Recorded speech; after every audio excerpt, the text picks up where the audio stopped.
ഒരു 6 months back ഈ സിനിമയ്ക്ക് ഒരു സ്പെഷ്യൽ പ്രീമിയർ ഉണ്ടായിരുന്നു. അപ്പോൾ അതിൽ നിന്ന് നമ്മൾ റീലോഡ് മീഡിയ സിനിമ സ്റ്റിലും പിന്നെ എൻ്റെ കുറച്ച് ഫ്രണ്ട്സും ഈ ഒരു സിനിമ കണ്ടിട്ടുണ്ടായിരുന്നു. അപ്പോൾ അവരെ നിന്നൊക്കെ കോമൺ ആയി കേട്ടൊരു അഭിപ്രായം എന്താണെന്ന് വെച്ച് കഴിഞ്ഞാൽ ഈ സിനിമ അത്രയും നല്ലതാണെന്നാണ് കേട്ടത്. അതുകൊണ്ട് ഗഗനാചാരി എന്ന സിനിമ തിയേറ്റേഴ്സിൽ റിലീസാകുമ്പോൾ എന്തുകൊണ്ടും കാണണം എന്നൊരാഗ്രഹം എനിക്കുണ്ടായിരുന്നു. അങ്ങനെയാണ് ഈ ഒരു സിനിമ കണ്ടത്. അപ്പോൾ ഗഗനാചാരിയെ കുറിച്ചിട്ട് സംസാരിക്കാം. So let's get started. ഒരു ഫ്യൂച്ചറിസ്റ്റിക് ആയിട്ട് തോന്നിപ്പിക്കുന്ന കുറച്ച് അവതരണവും കാര്യങ്ങളൊക്കെ വെച്ചിട്ടാണ് ഈ ഒരു സിനിമ ചെയ്ത് വെച്ചിട്ടുള്ളത്.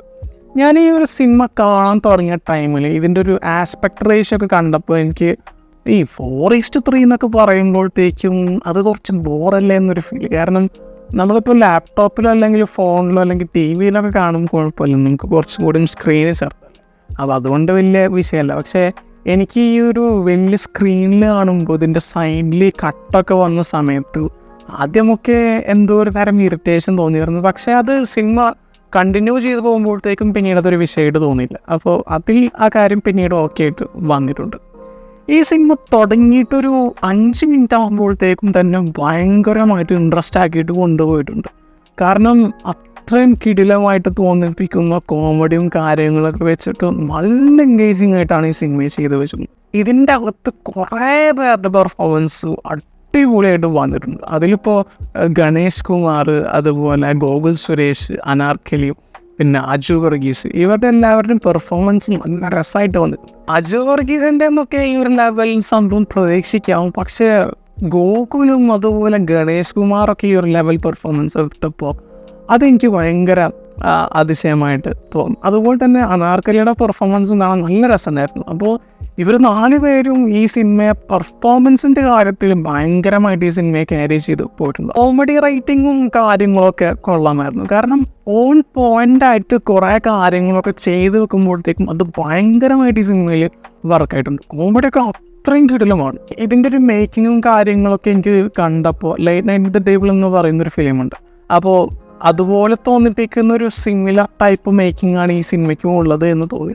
പക്ഷേ അതൊരു ഫോറിൻ ഫിലിം, ഇതൊരു മലയാളം ഫിലിം. പക്ഷേ ഒരു മലയാളം ഫിലിമിൽ ഇങ്ങനത്തെ ഒരു സംഭവം കണ്ടപ്പോഴത്തേക്കും ഇറ്റ്സ് ബ്രില്യൻറ്റ്. അത് ഗംഭീരമാണെന്ന് പറയേണ്ടി വരും. അങ്ങനത്തെ ഒരു സംഭവങ്ങളും കാര്യങ്ങളൊക്കെ ചെയ്ത് വെച്ചിട്ട് അന്യായ മെറ്റീരിയൽ, എനിക്കങ്ങനെ പറയാനുള്ളത്. എന്തുകൊണ്ട് ഈ ഒരു സിനിമ സൈഫൈ കോമഡി ജോണറാക്കിയെന്ന് എനിക്ക് അറിയില്ലെങ്കിൽ പോലും സൈഫൈ കോമഡി എന്ന് പറയുന്നത് ഇന്ത്യൻ ഫിലിംസിലോട്ട് വരുമ്പോൾ എനിക്ക് ബേസിക്കലി തോന്നിയിട്ടുള്ളൊരു കാര്യം എന്തെന്ന് വെച്ച് കഴിഞ്ഞാൽ സൈഫൈ ഡയറക്റ്റായിട്ട് പ്രസൻറ്റ് ചെയ്ത് കഴിഞ്ഞാൽ അത് ഓഡിയൻസിലോട്ട് എങ്ങനെ എത്തും എന്ന് ഉറപ്പിക്കാൻ പറ്റില്ല. പക്ഷേ അതൊരു കോമഡിയും കൂടിയിട്ടുള്ളൊരു ജോണറിലാക്കിയിട്ട് പ്രസൻറ്റ് ചെയ്ത് കഴിഞ്ഞാൽ ആ ഒരു എൻ്റർടൈനിങ് ഫാക്ടർ ഉള്ളതിൻ്റെ പേരിനൊപ്പം തന്നെ ഈ ഒരു സൈഫൈ എന്ന് പറയുന്ന സംഭവം സെല്ലാവും.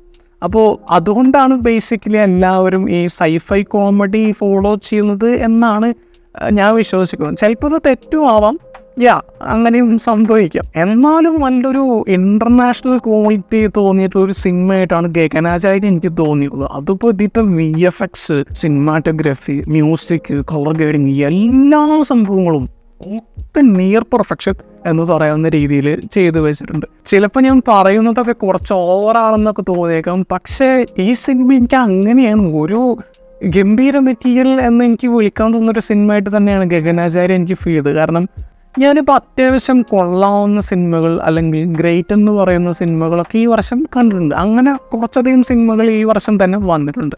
പക്ഷെ അതിൻ്റെ മുകളിലോട്ടൊരു സാധനം ചെയ്തു വെക്കാന്ന് പറഞ്ഞാൽ അത് ഞാൻ റെയറായിട്ട് മാത്രം കണ്ടിട്ടുള്ളൂ. അതിപ്പോൾ ഈ വർഷം അങ്ങനെ കണ്ട സിനിമകൾ എന്ന് പറയുമ്പോഴത്തേക്കും അത് ബ്രഹ്മയുഗം, ആടുജീവിതം ഒക്കെയാണ്.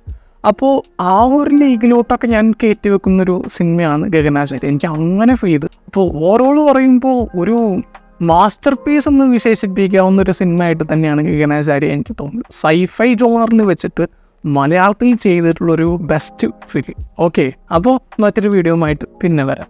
Bye guys.